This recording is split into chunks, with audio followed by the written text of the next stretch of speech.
미가서 1장에서 보겠습니다. 1절, 2절. 유다의 왕 요담과 아하스와 히스기야 시대에 모레셋 사람 미가에게 임한 여호와의 말씀 곧 사마리아와 예루살렘에 관한 묵시라. 백성들아 너희는 다 들을지어다. 땅과 거기 있는 모든 것들아 자세히 들을지어다. 주 여호와께서 너희에게 대하여 증거하시되 곧 주께서 성전에서 그리하실 것이니라. 미가서를 시작하기 전에 먼저 서론 삼아 몇 말씀 드리겠습니다. 본서의 기자가 미가인데 이 사람이 이사야하고 같은 시대에 활동했습니다. 미가가 조금 젊긴 했습니다만 이사야하고 같은 시대에 활동했어요. 미가가 예루살렘에서 그 이사야 설교 다 듣고 그랬어요. 메시지 주제가 이사야하고 비슷합니다. 그래서 그 고향이 갓지파에 속한 모레셋이라고 나와 있는데 아주 작은 마을이에요. 그 이스라엘 사람들 모레셋이 어디야 할 정도로 굉장히 작은 마을입니다. 근데 미가라는 사람이 활동하면서 이제 알려진 거예요. 갓지파에 속한 땅인데 블레셋 그 성읍인 가드라고 있거든요. 거기하고 이렇게 국경지대에 거기가요. 그 모레셋 거기가 가드 모레셋 이렇게 부르기도 해요. 국경선 부근에 살다 보니까 그 당시에 이제 블레셋이 굉장히 문명 국가였거든요. 강대국이고 그 부근에 살다 보니까 국제 정세에 관심이 많은 거예요, 이 사람이. 들리는 얘기가 막 그런 얘기 들려오니까. 그래서 그 예언 중에 국제 정세에 관한 얘기들이 많이 나옵니다. 미가서 보게 되면. 그래서 뭐 이제 미가도 이사야하고 메시지 비슷하다 보니까 그 이스라엘과 유다 지파에서 일어나는 그 거짓 숭배, 또 거짓 종교 지도자들 이런 걸 신랄하게 아주 비판했어요. 그러니까 환영받았겠어요, 미움받았겠어요?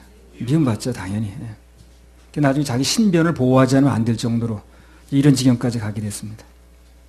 뭐 그래도 미가는 계속해서 여기 보면 이제 본문에 보면 하나님 심판에 대해서 예언하고요, 메시아가 다스릴 왕국이 온다는 것도 예언하고요, 거침없이 말했습니다. 그리고 또 메시아가 그 앞으로 오시게 되는데 유대 땅 베들레헴에서 온다 그런 얘기도 했어요. 최초로 그 사람이 미가가 예언한 겁니다. 오신다는 말씀 여러 번 나왔는데 유대 땅 베들레헴에 온다는 얘기가 이제 미가를 통해서 나오는 거예요. 그래서 여러 가지 협박이 들어오고 이제 했는데도 하나님께서 그를 보호하셨어요. 말 다 하게 만들었습니다. 오늘도 마찬가지입니다. 오직 주님만 바라보고 사역하면 누가 뭐래도 하나님께서 그를 보호하셔요. 결국 할 말 다 하게 하십니다.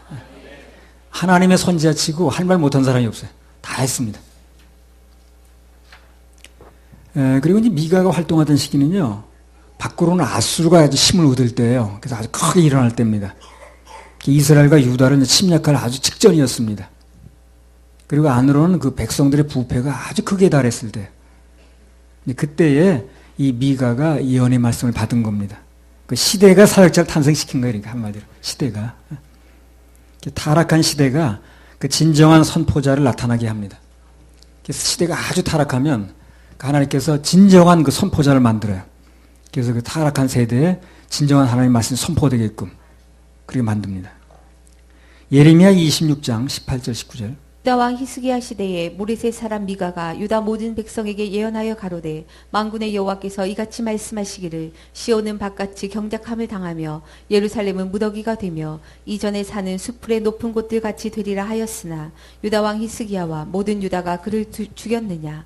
히스기야가 여호와를 두려워하여 여호와께 간구하며 여호와께서 그들에게 선고한 재앙에 대하여 뜻을 돌이키지 아니하셨느냐. 우리가 이같이 하면 우리 생명을 스스로 크게 해하는 일이니라.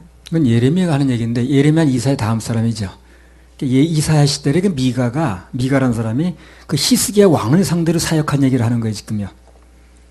예루살렘에서 사역을 해가지고 히스기야 왕으로 하여금 신앙의 개혁을 일으키도록 했다는 거죠, 미가가. 그리고 한마디로 어떻게 된 거예요, 지금? 미가가 하나님께서 미가를 왕을 상대로 사역하게 해주신 거예요. 그래서 왕을 상대로 사역하게 하시는 것도 하나님 길을 여시면 됩니다, 그게. 히스기야라는 왕을 상대로 이제 사역하게 해주시는 거예요. 그러니까 이걸 보면서 하나님이 길을 여시면 그 시대의 왕을 상대로도 사역할 수 있도록 해주시는구나 하는 걸 이제 알겠더라고요. 미가 사역 중에 이제 또 중요한 게 방금 말씀드렸죠. 예수님의 탄생에 대해서 그 장소를 아주 정확하게 예언했다는 겁니다. 이건 뭘 말하냐면 그가 메시아에 대해서 굉장히 관심이 많은 거예요. 사모하니까 거기다 이제 그 말씀을 주신 거거든요. 뭐 그런 얘기가 성경에 나온 건 아닙니다만 그 많은 선지자가 있는데 전혀 안 하던 얘기를 어디 고향이 어디다 어디에 태어난다는 얘기를 하는 이유가 뭐겠어요? 사모하니까. 그 메시아에 대해 사모하니까. 나중에 미가서 5장에 또 자세히 나오니까 그때 말씀드릴게요. 뭐가 됐든 예수님에 관한 언급하는 게 최고 사역이에요, 이게. 서론상은 몇 말씀을 드렸고요. 이제 본문 말씀을 하나하나 보도록 하겠습니다. 1장 1절 미가서. 유다 열왕 요담과 아하스와 히스기야 시대에 모레셋 사람 미가에게 임한 여호와의 말씀 곧 사마리아와 예루살렘에 관한 묵시라. 모레셋 사람이라고 한다는 얘기 아까 했죠, 그죠? 이 미가라는 이름 뜻이 뭐냐면 여호와와 같은 자가 누구인가 그런 뜻이에요. 여호와와 견줄 자가 누구냐? 여호와와 같은 자가 누구냐? 감히 누굴 하나님과 비교하느냐 그런 뜻입니다.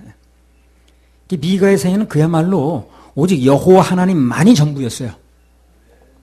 그리고 그분의 말씀만이 전부였습니다. 미가에게는. 그러니까 하나님께서 그에게 말씀을 주시는 거예요. 그분의 말씀만이 최고라고 그러니까. 거기다 말씀을 맡길 수밖에 없는 거예요. 누가 내 말을 거부하고 값어치를 안 두는데 거기다 말을 줄 수는 없거든. 그렇죠? 무시해버리는데. 주나만 하니까. 그러나 그 말씀을 값어치를 느끼면 거기다 말씀 줄 수밖에 없거든요. 미가는 하나님만이 오직 하나님이시고 그리고 그분 말씀만이 전부다 라고 나오니까 거기다 말씀을 줄 수밖에 없었던 거예요. 하나님만 최고고 그분 말씀이 전부라는데 뭐. 하나님의 사역자들은 누가 뭐래도 하나님 말씀만을 믿고 그분만을 의뢰해야 됩니다. 그래야 그분으로부터 말씀을 받을 수가 있어요. 말씀을 받아야 사역을 하죠. 그렇죠? 안 그러면 인간 말밖에 할 말이 없잖아요. 자, 1장 2절. 백성들아 너희는 다 들을지어다. 땅과 거기 있는 모든 것들아 자세히 들을지어다. 주 여호와께서 너희에게 대하여 증거하시되 곧 주께서 성전에서 그리하실 것이니라. 그래 그 인생에서 어떤 사람이 나에게는 수많은 말들이 있지만 하나님 말씀만이 나에게 최고입니다. 이렇게 믿고 말하면 그 사람에게는 하나님 말씀을 주시는 거예요.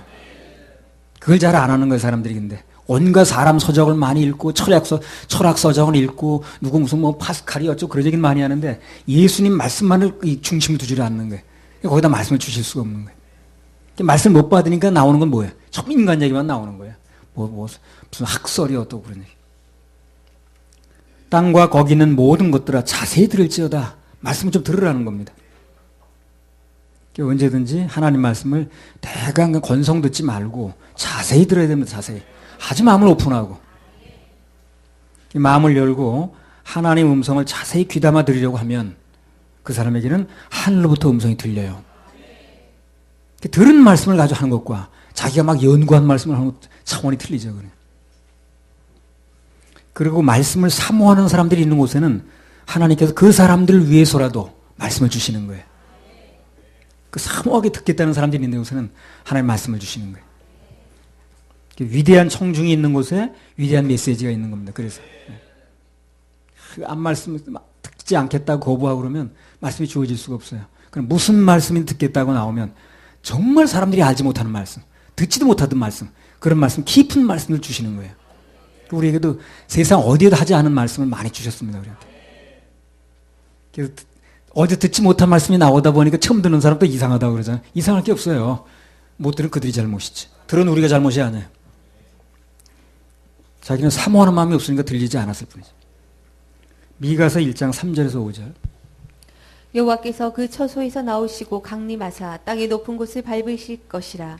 그 아래서 산들이 높고 골짜기들이 갈라지기를 불 앞에 밀 같고 비탈로 쏟아지는 물 같을 것이니 이는 다 야곱의 허물을 인함이요 이스라엘 족속의 죄를 인함이라. 야곱의 허물이 무엇이뇨? 사마리아가 아니뇨? 유다의 산당이 무엇이뇨? 예루살렘이 아니뇨? 그래서 하나님을 경배하고 찬양해야 마땅한 그런 그 사마리아 예루살렘 사람들, 하나님 백성이라는 사람들이 우상 숭배와 각종 죄악의 본거지가 됐다는 거예요.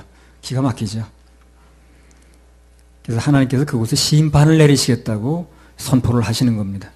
오늘날 현상은 비슷합니다. 이게 마땅히 오직 예수님만을 섬기고 예수님만을 경배하고 찬양하고 믿어야 될 그런 교회라는 데서 오직 그분의 십자가만 믿고 전하는 게 아니고 다른 복음을 얘기를 하고 다른 예수를 얘기를 하고 다른 영을 전하니까 그게 문제 아니겠습니까? 그렇죠? 그 결과는 지옥 심판이 기다리고 있는 거예요. 분명히 얘기를 해야 됩니다. 이런 거예요. 우리는 어찌하든 그 심판으로부터 건져내려고 하는 거예요. 하나님께서 그걸 원하시니까.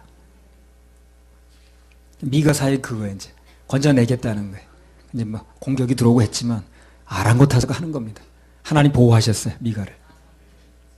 미가서 1장 6절.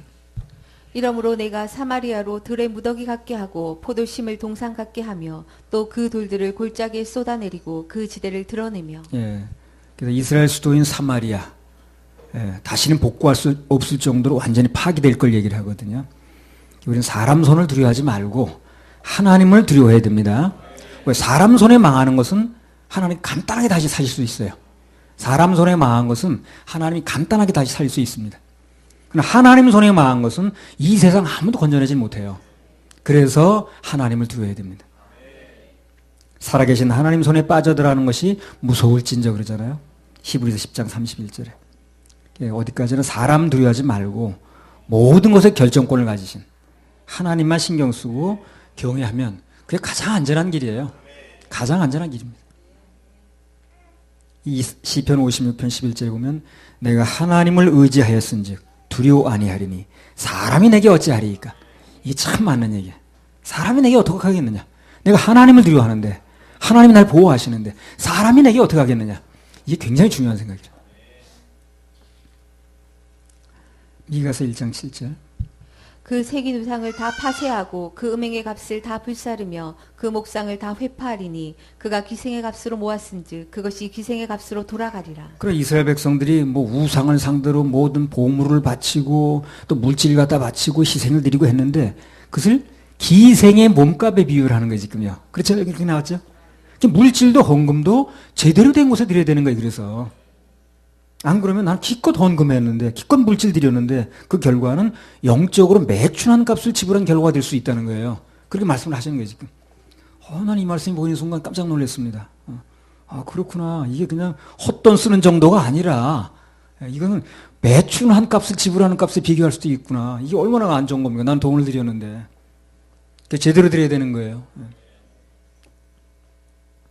생명의 말씀이 있는 곳에 정말 교회다운 교회에 헌금도 해야 되는 겁니다. 그래 주님이 받으시죠. 그래서 이때 그 미가서 1장 그 말씀을 놓고 말씀이 이제 본문이 잘 안 떠올랐어요 그때. 근데 이런 이제 사실들이 보이더라고 나중에. 미가서 1장 8절. 이러므로 내가 애통하며 애곡하고 벌거벗은 몸으로 행하며 들깨같이 애곡하고 타조같이 애통하리니. 그 요나서에서 워낙 그 아주 좋은 말씀 받고 보니까 미가서 들어가니까 생소하더라고 내가 말씀이죠. 근데 이제 그 미가서를 통해서도 하나님께서 이 말씀 주시더라고요. 미가도 이사야처럼 자기 민족이 처한 상을 보게 되니까 벌거벗은 몸으로 들깨같이 애곡하고 타조같이 애통하는 마음이 된 거예요. 이사야가 똑같은 심정이라 이 사람도. 그 보면 그렇게 말 안 할 수가 없어요. 보면 그런 심정이 안 될 수가 없다고. 아니까. 하나님의 사람들이 치러야 될 가장 큰 대가 중에 하나 그거예요. 그 시대의 아픔이 유독 그에게만 느껴져 온다는 거예요. 그게. 다른 사람 별 신경도 안 쓰는데.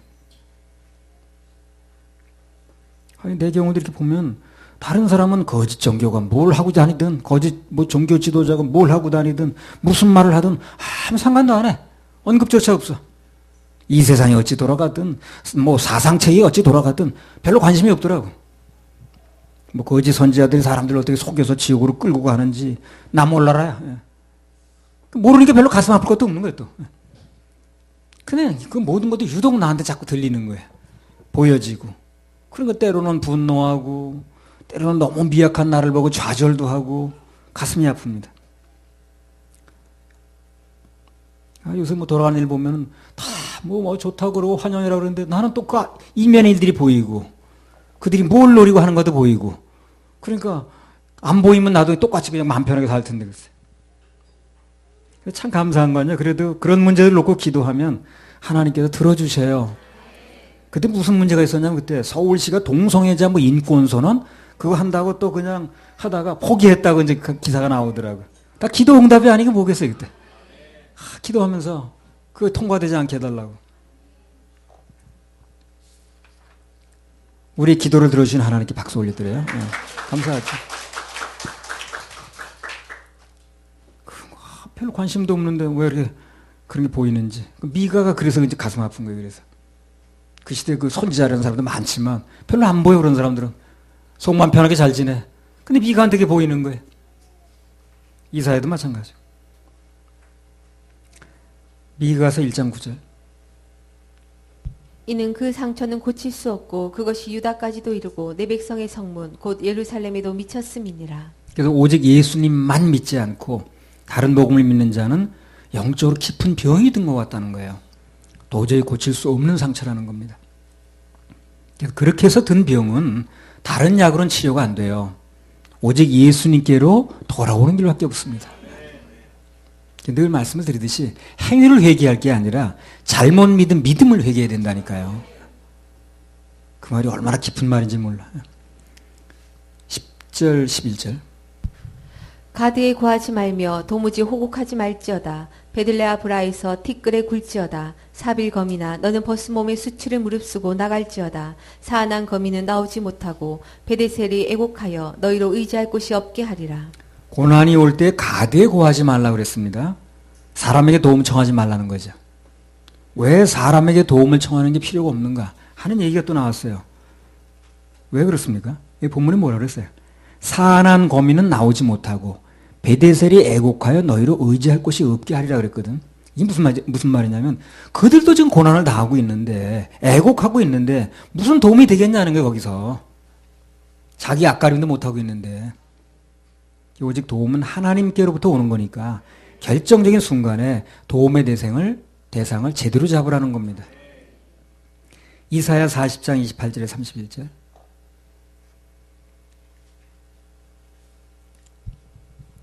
너는 알지 못하였느냐 듣지 못하였느냐 영원하신 하나님 여호와 땅끝까지 창조하신 자는 피곤치 아니하시며 곤비치 아니하시며 명철이 한이 없으시며 피곤한 자에게는 능력을 주시며 무능한 자에게는 힘을 더하시나니 소년이라도 피곤하며 곤비하며 장정이라도 넘어지며 자빠지되 오직 여호와를 앙망하는 자는 새 힘을 얻으리니 독수리의 날개치며 올라감 같을 것이요 다른 박질하여도 곤비치 아니하겠고 걸어가도 피곤치 아니하리로다. 그러니까 한마디로 말하면 그런 얘기예요. 도움은 어디에 구해야 되느냐 어디다.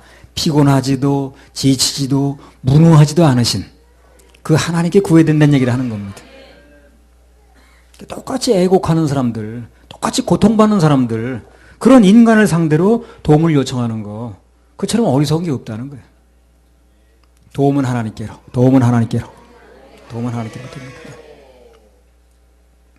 우리 찬양 하나 올리겠습니다. 내가 주를 향하여 95번.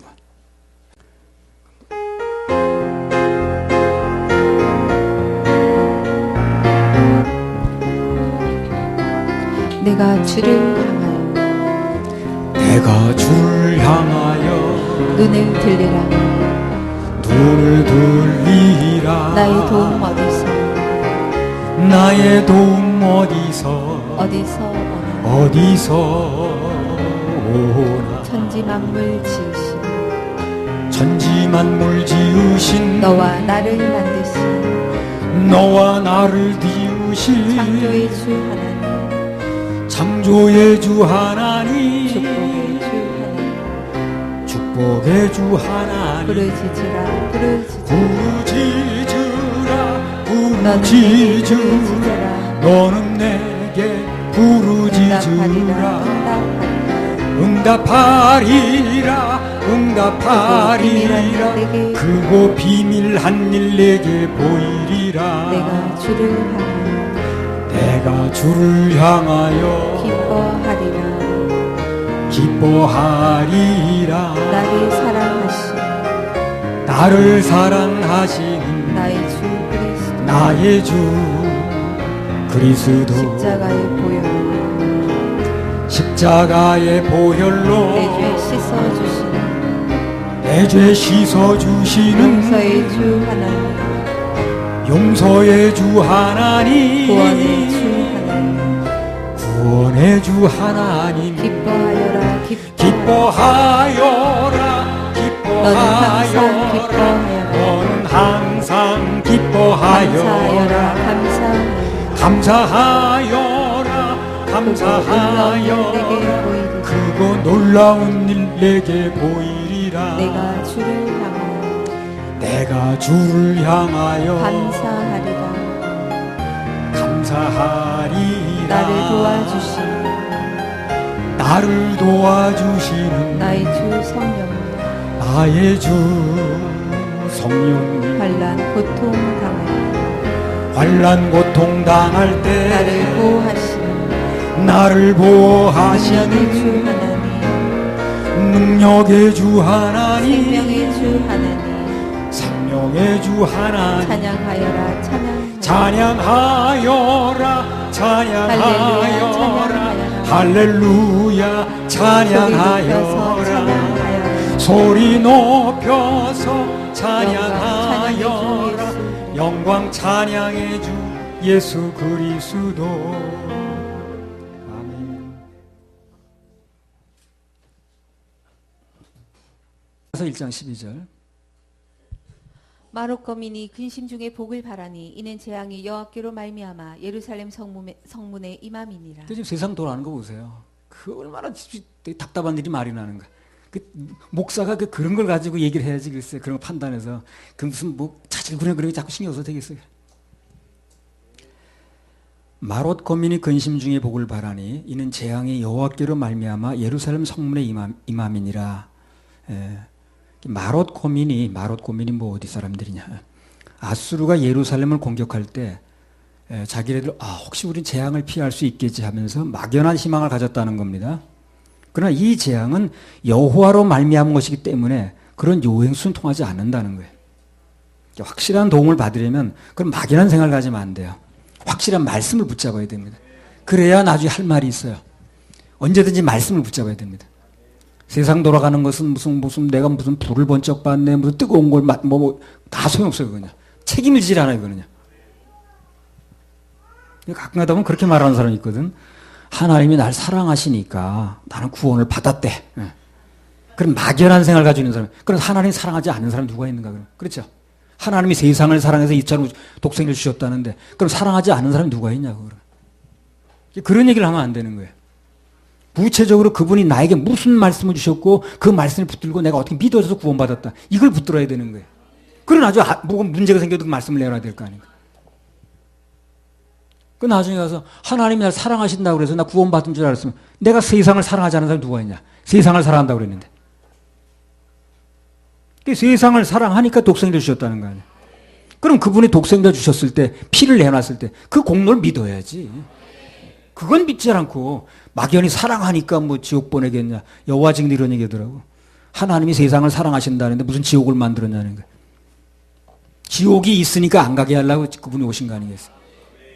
그런 막연한 걸 믿는 사람들이 길거리에 나와가지고 쏙 뿌리고 왔다 갔다 하는 거 웃기더라. 요한복음 3장 16절. 하나님이 세상을 이처럼 사랑하사 독생자를 주셨으니 이는 저를 믿는 자마다 멸망치 않고 영생을 얻게 하려 하심이니라. 세상을 이처럼 사랑하사 친히 당신의 몸을 희생제물로 내놓으신 그분의 십자가 보혈의 공로만을 믿어야 됩니다. 그래서 다시 한번 강조한다면 막연한 자기 생각을 믿을 게 아니라 자기 뭐 체험이니 과거에 이런 거 믿을 게 아니라 확실하게 기록해 놓은 말씀 그것만 믿으면 돼요. 그래 나중에 낭패를 안 당합니다. 미가서 1장 13절. 라기스 거미나 너는 준마의 병거를 메울지어다. 라기스는 딸 시온의 죄의 근본이니 이는 이스라엘의 허물이 내게서 보였음이니라. 이스라엘의 죄악이 최초에 라기스로부터 시작이 됐다는 거거든요. 심판도 그것부터 하겠다는 거예요. 시작된 곳이니까. 여기서 우리가 뭘 알아야 되냐면 진원지는 반드시 심판한다는 거예요. 진원지. 민수기 11장 1절 2절. 무슨 잘못된 일이 나오거나 잘못된 말이 나오면 그 진원지가 누군가를 알아내요. 그 진원지는 반드시 심판이 됩니다. 민수기 11장 1절 2절. 백성이 여호와의 들으시기에 악한 말로 원망하며 여호와께서 들으시고 진노하사 여호와의 불로 그들 중에 붙어서 진 끝을 사르게 하시며 백성이 모세에게 부르짖음으로 모세가 여호와께 기도하니 그럼 왜 불이 진 끝부터 사릅니까? 모든 분만 불평이 그 진 끝에부터 나왔으니까. 그 진원지인 거예요. 거기서 사르는 거예요. 그러니까 다른 데서는 나중에 불을 피할 길이 있었지 모르지만 거기서는 안 되는 거죠. 거기부터 시작이 됐으니까. 그래서 성경에 보면 그래요. 아무것도 모르고 따라간 사람들은 더 용서를 받아요. 모르고 그랬으니까. 모르고 그랬어요 하면 넘어가는 거예요. 주동자가 구원이 된 경우는 거의 없어요. 주동자는. 고라가 됐든 무슨 누가 됐든 간에 주동자가 구원이 된 경우는 없어요. 안 좋은 일에는 뭐 끼어들거나 동조해서도 안 되겠지만 특히 나쁜 일, 반역된 일에는 주동자가 되면 안 돼요. 그럼 살아날 길이 없습니다. 교회에서도 무리를 일으키고 문제를 일으키는 주동자가 되면 안 됩니다. 주동자가 되지 맙시다. 자, 1장 14절. 이러므로 너는 가드 모레셋에 작별하는 예물을 줄지어다. 악십의 집들이 이스라엘 여왕을 속이리라. 나는 살면서 뭐 여러 가지 뭐 생각하고 사는 게 있습니다만 특별히 내 마음에 두고 사는 게 악한 일에 나 주동자는 안 된다. 어쩌다 나도 몰래 끼어들 뭐 이렇게 좀 말 몇 마디 거둘 수 있을지 모르지만 나는 절대 주동자는 안 된다. 내 생활 신조라. 그 주동자는 살아나지 못하더라. 범인도 주범을 살려요? 공범은 어떻게 조금 양형 조건이 있지만 주범은 안 되잖아. 주범을 어떻게 봐줍니까? 미가서 1장 14절. 이러므로 너는 가드 모레셋에 작별하는 예물을 줄지어다. 악십의 집들이 이스라엘 여왕을 속이리라. 가드 모레셋은 미가의 고향이라고 그랬습니다. 근데 그곳 사람들이 그 엄연히 이스라엘 영토인데 거기가 그곳 사람들이 이스라엘을 속이고 아술 편에 서가지고 그들의 길을 내주고 배반을 하더라는 거예요 나중에.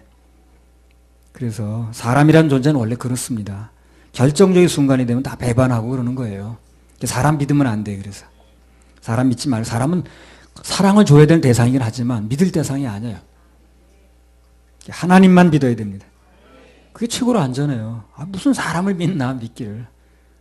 사람 믿다가 상처받고 그럴 줄 몰랐다는 둥 그 사람이 나한테 뭐 그럴 수가 있냐는 둥 뭘 사람을 믿으라고 그러지 않았잖아요. 그래서 사람 믿음 대상 아니에요.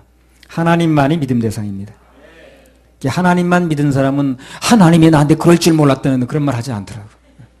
사람 믿은 사람은 그런 얘기해. 그 사람이 나한테 그럴 줄 몰랐다는 둥 어쩌고. 그 처음부터 믿지 말라 그러지. 15절 16절.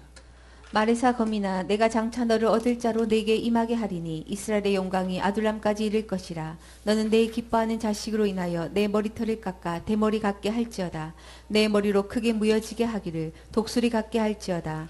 이는 그들이 사로잡혀 너를 떠났음이니라. 무여지게 한다는 게 뭐예요? 아주 그냥 문질러 가지고 그냥 하여튼 그렇게 된 거야. 옥상에 떨어진 메주처럼 된 거야. 미가가 예언하기를 아수르의 침략을 받게 된 유다의 귀족들이 앞으로 아둘람 굴로 피신하게 된다는 거예요. 그걸 예언하는 거예요. 이스라엘 민족은 머리카락을 밀어내는 건 아주 그 극단적인 그 슬픔을 나타내는 건데, 고통을 나타내는 건데, 그들이 그런 지경에 이제 이르게 된다는 거죠.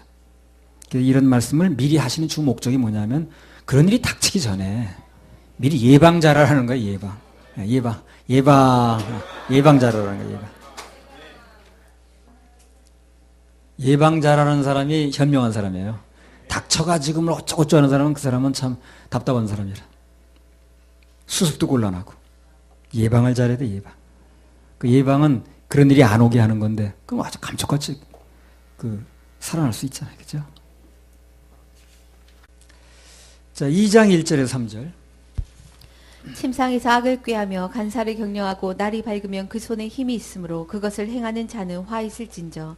밭들을 탐하여 빼앗고 집들을 탐하여 취하니 그들이 사람과 그 집 사람과 그 산업을 학대하도다.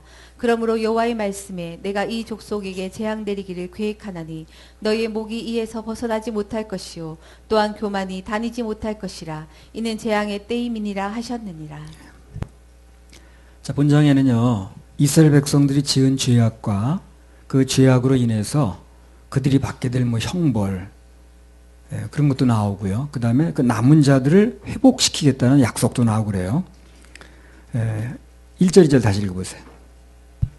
침상에서 악을 꾀하며 간사를 경영하고 날이 밝으면 그 손에 힘이 있으므로 그것을 행하는 자는 화 있을진저. 밭들을 탐하여 빼앗고 집들을 탐하여 취하니 그들이 사람과 그 집 사람과 그 산업을 학대하도다. 하나님의 백성이라는 사람들이 하나님께는 마음이 다 떠나고 맨날 침상에서 생각한다는 게 뭘 생각하는 거야? 어떻게 하면 남이 밭을 뺏을까? 어떻게 하면 집을 좀 탈취할까? 그것만 몰두하고 있다는 거야. 사단이 하는 일이 그거에 바로요. 하나님의 사람들의 관심을 그분이 아닌 다른 데로 자꾸 돌리게 만드는 거예요. 밤낮 다른 생각만 하게 만드는 거예요. 엉뚱한 곳에 마음을 뺏겨서 하나님 못 보게 하는 게 그게 이제 수법이에요. 아주.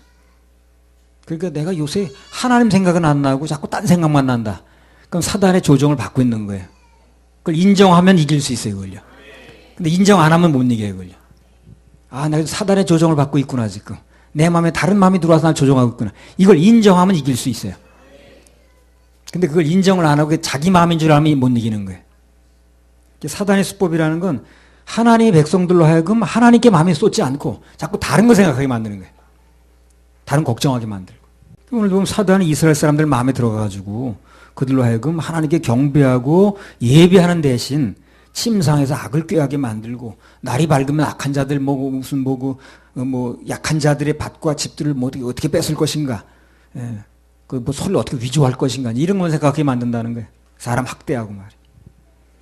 하나님을 떠나서 돈만 추구하게 만드는 거나 또 어떤 개인의 문제만 해결하게 만드는 거, 추구하게 만드는 거, 관심을 다른 데로 돌리게 하는 거. 그게 사탄의 수법이라는 거예요. 그때 이제 12월 29일 날 659회 집회에서 우리 이기쁨 전도사가 이런 질문을 했습니다. 누가복음 4장 41절에서 예수님께서 귀신들이 하나님의 아들이라고 말하는 것을 왜 허락지 않았냐? 이제 이런 질문을 한 거예요. 왜 그들이 그렇게 허락을 그리스도라는 게 알려지면 사람들이 더 많이 믿을 수 있는데 왜 그걸 허락지 않았냐는 거예요. 그래서 거기에 대한 답이 이렇게 나갔죠, 그때요. 누가복음 4장 40절에서 41절. 해질적에 각색병으로 앓는 자 있는 사람들이 다 병인을 데리고 나오매 예수께서 일일이 그 위에 손을 얹으사 고치시니 여러 사람에게 귀신들이 나가며 소리 질러 가로되 당신은 하나님의 아들이니이다. 예수께서 꾸짖으사 저희의 말함을 허락지 아니하시니 이는 자기를 그리스도인 줄 알미러라. 그러면 귀신들이 예수님의 하나님의 아들이라는 것을 밝혀지게 내버려 두면 그 귀신들이 뭘 할까요? 예수님 병 고치는 분이야, 문제 해결하는 분이야, 이것만 소문내게 만드는 거예요. 그래서 그들로 하여금 그렇게 믿고 그렇게 따르게 만드는 거예요. 정통적인 예수님이 하신 일을 따르게 만들지 않고. 그러니까 하지 못하게 하는 거예요. 그래서 더 많이 믿을 수 있죠, 물론 그렇게 말하면. 그러나 중요한 것은 예수를 믿는 숫자가 얼마나 많으냐가 중요한 게 아니야, 그게. 정말로 중요한 건 그들이 어떤 예수님으로 믿고 어떤 예수로 따르냐가 중요하거든. 오늘 나온 식으로 예수님의 각색 병을 고치시고 귀신들을 쫓아내고 사람들의 문제를 해결하고 그 목적을 달성하기 위해서만 믿는 예수가 돼버리면, 그렇게 소문이 나버리면, 그럼 예수님 진짜 하시고 싶은 일 못하는 거예요. 하시고 싶은 일을. 사람들이 그런 문제 해결자로 알려지게 되면 오히려 귀신의 의도에 말려들 수 있다는 거죠. 귀신이 소문을 내면 그렇게 내버리니까. 아, 우리 예수님은 병 고치는 분이야, 문제 해결하는 분이야, 어디 무슨 문제가 있어도 다 그분이 해결하면 다 되는 거야. 이렇게 이제 소문을 내버리는 거예요. 귀신의 의도는 영혼의 병을 고치는 예수가 아니라 육신의 병을 고치고 육신의 문제를 해결하는 예수로 알려지게 해서, 그래서 사람들의 관심과 초점을 다른 데로 돌리게 하는 거죠. 딱 귀신의 수법이 그거라고 그러잖아요. 사단의 수법이 뭐라고 그랬어요? 아까 사단의 수법이 다른 데로 돌리게 하는 거라고 그랬잖아요. 그러니까 그 사단의 졸개 들고 하는 거예요. 그렇게 알려지면 안 되는 거예요. 그래, 절대 그렇게 말하지 마. 내가 하나님의 아들이라는 거, 이 일을 하는 것에 대해서 하나님의 아들이라는 거 말하지 말라는 거예요. 그렇게 알려지면 안 되니까. 누가복음 4장 42절. 날이 밝음에 예수께서 나오사 한적한 곳에 가시니 무리가 찾다가 만나서 자기들에게서 떠나시지 못하게 만류하려 하매. 무리가 예수님 막 찾아다니죠, 여기 보면. 그렇죠? 그 이유가 뭡니까? 영혼 구원받으려고 쫓아다니는 거예요? 아니죠. 그냥 문제 해결되고 병 고치고 막 각색병자고 일어나고 그러니까 그것 때문에 지금 쫓아다니는 거예요. 예수님 애타게 찾고 못 가게 만류하고 가지 마세요 하는 것은 자기들의 병도 고침받고 문제 해결도 받으려고 하는 거지 죄산 받으려고 그러는 게 아니야, 이 사람들이 지금. 누가복음 4장 43절에서 44절. 사단은 어떻게 해서든지 그 초점을 그렇게 돌리는 거예요, 지금요. 문제 해결받고 무슨 치료받고 하는 걸로 그걸로 이제 이렇게 예수님을 이제 믿게끔 만드는 거예요. 그래서 그런 와중에서 죄사함에 대한 문제는 전혀 가리워지게 만드는 거예요. 지금 구원만 안 받으면 되니까. 그럼 지옥 가는 거니까. 누가복음 4장, 그걸 딱 구별할 수 있어야 되는 거예요. 그걸 교회가. 누가복음 4장 43절 40. 그러니까 교회가 구별해서 하는 일에 내가 무슨 병 낫는 기도 난 빼놨다는 듯 이런 얘기하면 안 되는 거지. 예. 그 목사 자꾸 그렇게 몰아가면 안 되는 거예요. 그런데 관심 두게 만들면 안 되는 거예요. 그것도 물론 필요하겠지만 정말 목사가 해야 되는 그런 게 아닌 거예요. 예수님 그런데 관심이 중점이 아니라고 그랬잖아요. 철없는 교인들이 나면 안 되는 거예요. 누가복음 4장 43절 44절. 예수께서 이르시되 내가 다른 동네에서도 하나님의 나라 복음을 전하여야 하리니 나는 이 일로 보내심을 입었노라 하시고 갈릴리 여러 회당에서 전도하시더라. 예. 예수님께서 말씀하시길 내가 하나님 나라의 복음을 전하여야 하리니 그래서 나는 이 일 때문에 보내심을 받았다고 그러잖아요. 예. 연휴 44절에 뭐 합니까? 전도하러 떠나시잖아요. 전도하러. 예. 원래 그거 하러 오셨으니까. 44절에 전도하러 떠났다는 얘기 바로 그거예요. 나는 이 일 때문에 왔다. 도를 전하러 떠난다는 거죠. 병 고치러 떠나는 게 아니고. 그래서 오늘날도 예수님은 단순히 그런 병 고치고 축복받고 문제 해결자로만 보게 만드는 그런 사단의 수법에 말려들면 그때부터 사람들은 영혼 구원에 관심이 없습니다. 교회가 그런 식으로 돼버리면 영혼 구원에 관심이 없어요. 맨 그런 얘기 하지도 않아. 어쩌다 영혼 구원 얘기 끝내면 이상하다고 그러고. 지금도 뭐 그런 거 뭐 역사가 일어나네 하는데 그런 데 사람들이 많이 모이죠. 그래 영혼 구원을 얘기를 하고 죄사함을 얘기를 하는 데는 사람들 관심이 없는 거예요. 예수님 그것 때문에 오셨다는데. 사단의 수법에 말려든 거예요, 다 그게. 그런 문제 이제 사탄의 수법에 말려든 사람의 특징이 뭐냐면 뭐 육신의 축복, 문제 해결, 질병 치료, 당면한 형편 속에 어떤 뭐 해결 이런 건 관심 있는 거예요. 뭐 무슨 장사를 해서 어떤 여자 목사 1억을 벌었다 이런 얘기는 했었고. 그래서 우리 주님은 당신께서 단순히 그 귀신을 쫓아내고 육신의 문제만 해결하는 주님으로 알려지는 거 그걸 경계하시는 거예요 지금. 그걸. 그런 분위기 속에서는 정말로 중요한 예수님이 오신 목적 중에 하나인 목적 중에 가장 중요한 죄사함의 역사가 일어나질 않는 거예요. 그런 교회에서는 죄사함 받았다는 얘기가 나오질 않는 거예요. 못 받았다는 얘기가 가끔 나오는데. 우리 사이 복 받았어요. 뭐 이런 얘기 나오는데 판사 돼서 그런 얘기 나오는데 죄사함 받았다는 얘기 안 나오는 거예요. 또 그런 목적으로는 예수님이 나오지도 않고 사람들이. 미가서 2장 1절. 침상에서 악을 꾀하며 간사를 경영하고 날이 밝으면 그 손에 힘이 있으므로 그것을 행하는 자는 화 있을진저. 또 여기 보면 그들의 큰 문제점 중에 하나가 지금 그들을 움직이는 힘이 하나님이 아니에요. 그렇죠? 그 손의 힘이라고 그러죠. 그 손의 힘. 사람의 힘이 그들의 힘이에요. 하나님의 힘이 아니고. 하나님의 힘이 아니다 보니까 하나님 의지할 일도 별로 없어. 그분이 힘이라고 믿어야 그분을 의지하는 건데 그분의 힘을 의지하지 않다 보니까 그분을 의지할 일이 별로 없는 거예요. 하나님의 힘, 그분의 은혜가 아닌 사람을 의지하게 하는 것. 그것도 또 사탄의 수법이에요. 그게. 그때나 이때나 매사에 하나님의 힘이 아닌 자기의 힘으로 하려는 그게 문제입니다. 영혼 구원도 마찬가지거든요. 오직 예수님의 십자가 보혈의 공로 그 힘으로만 구원이 돼야 되는 건데 그래야 은혜를 받는 건데 인간의 힘을 섞으니까 뭐 행위를 뭘 해야 된다는 둥 뭘 또 안 해야 된다는 둥 이런 식으로 하니까 그래서 안 되는 거예요. 사단의 수법에 넘어간 겁니다. 교회는 그걸 구별해 줘야지. 사단의 수법이 끼어들지 못하도록.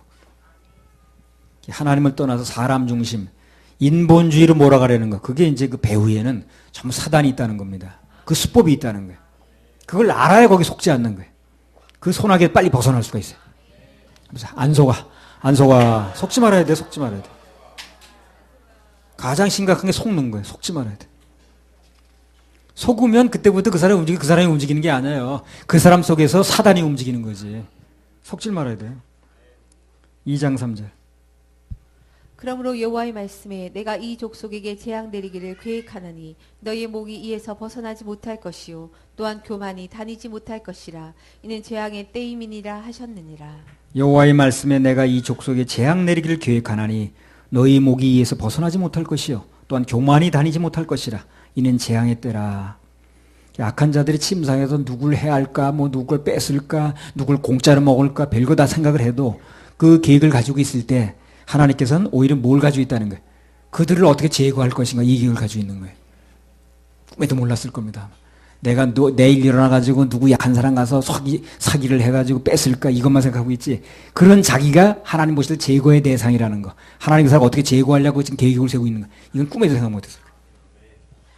누군가가 악한 마음을 품고 남을 해치려고 하면 자기가 오히려 하나님의 제거 대상이라는 거. 그걸 알 필요가 있어요. 그걸 함부로 모르고 함부로 놔두면 헛똑똑이야, 헛똑똑. 그래서 내가 믿는 건 그겁니다. 사람들이 어떤 악한 꾀를 가지고 무슨 속임수를 가지고 어떻게 한다 할지라도 하나님의 계획은 거기 같이 속지 않는다는 거. 하나님의 계획은 반드시 선다는 거. 그걸 믿는 겁니다. 미가서 2장 4절. 그때 너희에게 대하여 풍사를 지으며 슬픈 애가를 불러 이르기를 우리가 온전히 망하게 되었도다. 그가 내 백성의 산업을 옮겨 내게서 떠나게 하시며 우리 밭을 나누어 패역자에게 주시는 도다 하리니. 그래서 지금 이북이 무슨 속임수를 가지고 우리한테 덤벼들든 또 갑자기 돌변하든 그리고 우리가 또 어떻게 속아가지고 어리석게 나가든 그걸 통해서 하나님이 복음 전하는 길을 바꾸시면 되는 거거든요. 그거밖에 믿을 게 뭐 있겠어. 14조 원을 먼저 준대나 어쨌든 아이고 돈도 많아 참. 풍사란 말이 나왔어요. 풍사란 말. 예. 속임 비웃는 말 그런 뜻입니다. 이게 속이고 비웃는 말 그런 뜻인데 어렵게 썼어요. 풍수, 풍사, 외울풍 말씀사자인데 예. 하여튼 뜻은 그거예요. 속임 비웃는 말 그런 뜻입니다. 그래서 여기 앞으로 하나님의 재앙이 임할 때 그들이 부르게 될 애가가 무엇인가? 무슨 내용의 노래를 부르게 되는가 건데 그들이 부를 노래는 뭐예요? 우리가 온전히 망하게 되었도다. 그가 내 백성의 산업과 밭을 패역자에게 주시는도다. 라고 그런 내용의 노래를 부른다는 거예요. 슬픈 노래를. 그러니까 물질 재산 그거 없어지는 것만 애달판다는 거지 한마디로. 가치관이 거기 있으니까. 그래서 거기 가치관을 두면 나중에 날아갈 일밖에 없고 또 울 일밖에 없고 슬픈 노래의 주인공이 될 일밖에 없어. 하나님께 내 소망을 두고 물질도 거기 심고 또 그분의 일하심을 바라보고 그분의 축복만을 바라보고 가면 항상 즐겁죠. 항상 소망적입니다. 망하지도 않고. 근데 그것만 물질만 바라보고 그것만 소망을 뒀던 사람은 이런 노래 부르게 되는 거예요 나중에. 미가서 2장 5절. 그러므로 여호와의 해 중에서 제비를 뽑고 줄을 뗄 자가 너희 중에 하나도 없으리라. 그래서 이제 그렇게 그것만 따라갔던 사람들이 이스라엘 백성들이 여호와의 해 중에서 제비를 뽑는다는 말은 그들이 기업을 받는다는 얘기인데 그게. 그런데 그들이 땅을 제비 뽑아도 뭐가 문제예요 지금요? 뭐가 문제입니까? 그들에게 돌아갈 몫이 없다는 거예요. 제비는 뽑았는데 줄 땅이 없다는 거죠. 땅은 이미 적의 손에 넘어간 상태니까. 그래서 하나님께서 이 구절을 통해서 우리들에게 주시고자 하는 교훈이 또 뭐냐 하면 하나님을 떠나서는 아무리 탐을 내고 아무리 애를 쓰고 아무리 노력을 해도 결국은 아무것도 얻지 못한다는 겁니다. 헛수고라는 거예요. 예레미야 17장 11절. 우리로 치부하는 자는 자고새가 낳지 아니한 아를 품은 같아서 그 중년에 그것이 떠나겠고 필경은 어리석은 자가 되리라. 하나님을 떠나서 뭘 갖겠다고 욕심을 부리면 추구하면 해본들 거기에 빠져본들 결국은 내 것 되지 않는다는 거야. 근데 하나님께 심고 그분의 축복을 기다렸던 사람은 말년이 다 좋아요. 다 좋더라고. 나도 걱정 없이 삽니다 지금. 크게 엄청나게 내 무슨 잘 살아서 그런 게 아니라 그렇게 걱정이 없어요. 하나님이 일하실 게 믿어지고 그분이 공급이 믿어지고 그분이 책임질 게 믿어지니까 걱정할 게 별로 없어요. 어떻게 내 말년이 그렇게 어려워 보입니까? 그렇지 않죠? 예. 여행도 그렇게 미루는데 이제는 그냥 다 맘만 먹으면 갈 수 있게 됐고 다 괜찮은 거 아니야? 끝에 가서 그럼 됐지 뭐. 그것만 분명히 알아도 사람들이 그런 헛된 거 얻으려고 시간 보내거나 마음 뺏기지 않는 거죠. 예. 자, 미가서 2장 6절. 그들이 말하기를 너희는 예언하지 말라. 이것은 예언할 것이 아니오늘 욕하는 말을 그치지 아니한다 하는도다. 예. 그래서 미가 선지자가 이제 이스라엘 백성들이 타락한 거에 대해서 하나님 말씀이 이렇다라고 선포를 하니까 그들이 어떻게 반응이 나왔냐면 뭐라고 반응하는 거예요 지금요? 예언하지 말어. 예언하지 말라는 게 뭐예요? 말씀을 안 받겠다는 거죠. 그게 마지막 살 길인데 하나님께서 말씀을 하시고 경고를 하고 하시는 것은 마지막 살 길이거든. 그걸 안 받겠다고 나오는 거야. 하지 마라 그런 말. 하나님의 말씀을 받는 게 아니라 오히려 그런 말 하지 말라고 말씀을 막는 겁니다. 지금 간섭받기 싫다는 거죠. 성경에 보면요, 하나님 안에서 뭔가 되는 사람들은 다 그 간섭을 잘 받아들이는 사람들이었어요. 하나님 간섭을 잘 받아들입니다. 하나님께서 당신의 사역자를 통해서 말씀하실 때 그 간섭을 잘 받아들이는 거예요. 그럼 다 좋은 길로 인도돼요. 그런 사람. 에스더 1장 10절에 12절. 에스더 1장 10절에 12절.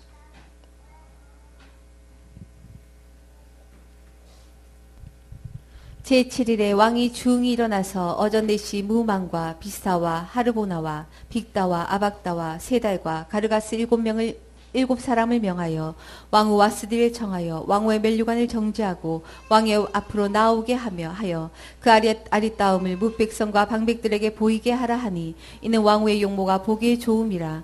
그러나 왕후 와스디가 내시에 전하는 왕명을 쫓아오기를 싫어하니 왕이 진노하여 중심이 불붙는 듯 하더라. 와스디는 어떤 사람입니까? 이 사람 누군가의 간섭받는 걸 싫어하는 사람이에요. 성향이 그래요. 그래서 결국 버림받았습니다. 간섭받기 싫어하는 사람은 결국 버림받게 돼 있어요. 자, 보세요. 내가 만약 누군가에게 난 이제 내 일에 관심이 없다. 당신 일에 관심이 없으니까 알아서 하세요. 그럼 뭘 말하는 거예요? 내 마음에서 내려놨다 그 말이죠. 간섭받기 싫어하면 내려놓을 수밖에 없는 거예요. 그래서 간섭을 싫어했던 와스디도 버림받았고 오늘 이스라엘 백성들도 결국 버림받는 거예요. 간섭이 싫다 그러니까. 선수가 감독에게 난 간섭받기 싫습니다. 나는 그건 내대로 하겠습니다. 그러면 그거 어디다 쓰겠어요, 그 선수를. 그렇잖아요? 감독이 사인 내려준 대로 해야지. 나 간섭받기 싫어요. 나한테 그런 얘기 하지 말아요. 그러면 그 선수 쓸 수가 없는 거예요. 그래서 와스틴 그래서 못 쓰는 거예요. 간섭받기 싫어하니까. 그럼 쓰임받았던 에스더는 어떤 성향인가? 2장 19절 20절. 처녀들을 다시 모을 때에는 모르드게가 대궐문에 앉았더라. 에스더가 모르드게의 명한 대로 그 종족과 민족을 고하지 아니하니 저가 모르드게의 명을 양육받을 때와 같이 조침이더라. 이건 무슨 얘기예요? 양육받을 때와 같이 왕비가 돼서도 계속 간섭을 받겠다는 거죠. 그건 계속 쓰임받은 거예요. 그래서 모르드게한테 계속 간섭해 주세요. 성경에 보면 하나님께 쓰시는 선자의 간섭을 받아들였던 사람들이나 또는 왕들은 하나같이 훌륭한 믿음의 반열에 올라갔습니다. 잘못될 수가 없어요. 그 간섭하는 사람 잘못 간섭할 리가 없으니까. 그런 사람은 비록 잘못해도 살아났어. 그 다윗 같은 사람은 잘못했지만 그 나단이 가서 간섭하니까 그 일에 쿨하게 인정했죠. 받아들였죠. 그 살아나는 거예요. 그러니까 하나님 보실 때 희망이 있는 거예요. 고칠 마음이 있어 보이니까. 그런데 반대로요, 하나님 또는 그분께서 쓰시는 사람의 간섭을 싫어하는 사람은 대부분 또 망했어. 그 역대하 24장에 보면 요아스라는 사람 나오거든요. 왕이죠. 제사장 여호야다가 살아가지고 간섭을 해줄 때는요, 받아들일 때는 막 성전도 새로 중수하고 하나님 앞에 좋은 일 많이 했습니다. 요아스가. 근데 여호야다가 죽고 나니까 간섭이 싫었던 모양이라. 그러니까 스가랴라는 사람이 이제 대를 이어서 그 선지자가 됐거든요. 그 사람 어떻게 했습니까? 죽여버렸죠. 간섭하기 싫다는 거지. 그러니까 그 인생이 급전직하더라고, 요아스가. 그래서 비참하게 죽었습니다, 요아스가.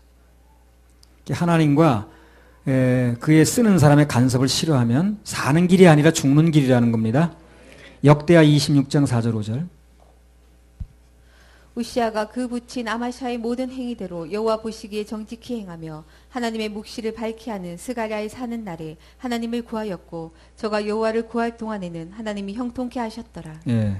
우시아가 하나님의 묵시를 밝히 하는 스가랴에 사는 날 동안은 하나님을 구하더라는 거예요. 그리고 자꾸 이제 그 영적으로 간섭을 해주니까. 그리고 여호와를 구할 동안에는 형통했다는 겁니다. 그러니까 한마디로 그 하나님의 간섭을 받는 동안은 형통했다 그 말이죠. 신앙 안에 성장이 없는 사람들의 특징은 간섭을 싫어해요. 간섭을.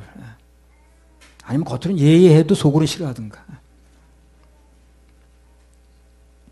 여기 어떤 분도 처음에는 간섭을 엄청 싫어했는데 언제부턴가 지적해 주세요. 그런 모드로 바뀌었어요. 그도 점점 성장의 길로 이렇게 접어들더라고. 성장해야 열매도 맺겠지. 그렇죠? 손해볼 게 없습니다. 간섭을 싫어하는 사람은 겉으로 보기에는 개성이 되게 강한 것처럼 보이지만 사실상 속으로는 굉장히 약한 사람이에요. 그 사람이. 간섭을 싫어하는 사람이 약한 사람이에요. 우리나라도 못 먹고 못 살 때는요, 자살연이 거의 없었습니다. 그렇죠? 옛날에 그런 거 별로 없었어요. 어떻게 살려고 그랬지? 먹고 살만해지니까 자살률이 늘어나기 시작한 거예요. 먹고 살만해지니까 자살률이 1위래, 우리나라가. 왜 그러냐면 생활이 좋아지고 자의식이 발달하고 내가가 발달하니까, 개인주의가 발달하니까 마음은 오히려 약해지는 거예요. 간섭을 싫어해지니까 강해지지 않아요.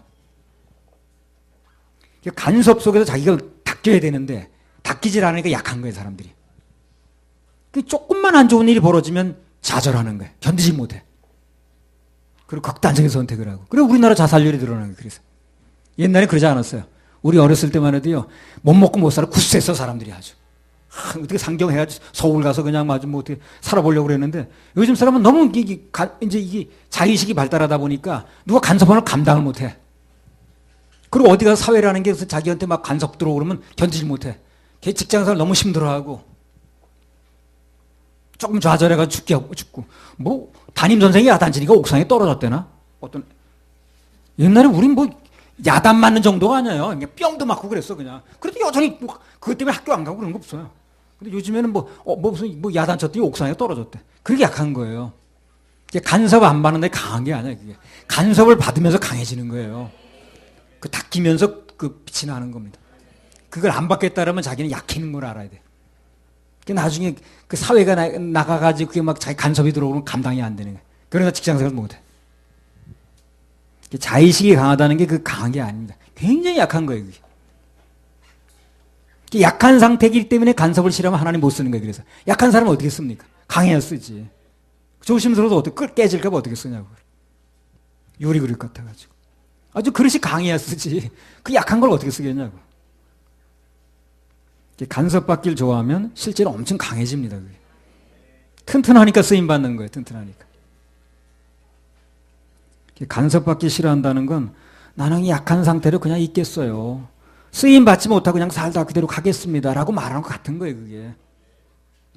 와스디도 그 왕의 간섭만 제대로 받아냈으면 그렇게 비참하게 버림받지 않았지. 그렇죠. 네. 자, 다시 본문으로 돌아갑니다. 미가서 2장 6절. 그들이 말하기를 너희는 예언하지 말라. 이것은 예언할 것이 아니오늘 욕하는 말을 그치지 아니한다 하는도다. 그래서 잘못된 길을 가고 있을 때 올바른 길을 알려주려고 하시는 말씀을 맡게 되면, 그리고 안 듣겠다 그러면 그것은 자기에게 주어진 마지막 기회를 박차는 겁니다. 그 후로는 더 이상 기회가 주어지지 않고 마지막 기회 놓쳤으니까. 혹시 주어진다 해도 그건 더 큰 징계로 와요 또. 가장 좋은 건 하나님께서 말씀으로 하실 때 그때 아멘하고 받아들이는 게 가장 현명하고 안전한 겁니다. 그게 나와 내 주위에 있는 사람 고생시키지 않는 방법이에요. 나 한 사람 고집 부리고 나 한 사람 마음을 안 꺾는 것 때문에 가족이나 주위에서 고생당하는 거 참 많죠. 그런 거. 바꿔 말하면 나 한 사람만 순종하면 나는 물론이고 내 주위에 있는 가족을 포함해 모든 사람이 다 축복받아요. 또. 혜택을 누립니다. 그때 2014년 12월 달에 이정호 형제 한 사람이 헌신하니까 본인도 은혜가 됐겠지만 2015년 첫 주에 우리 많은 사람 나눴잖아요. 예. 건축 공금도 들어오고 막 그랬잖아요. 예. 전성기였어 그때 정말. 전성기 또 옵니다. 정말 또 옵니다. 이정호 형제 전성기 또 와야지. 간섭을 잘 받으면 좋습니다. 할렐루야. 우리 하나님께 박수 올려드립니다.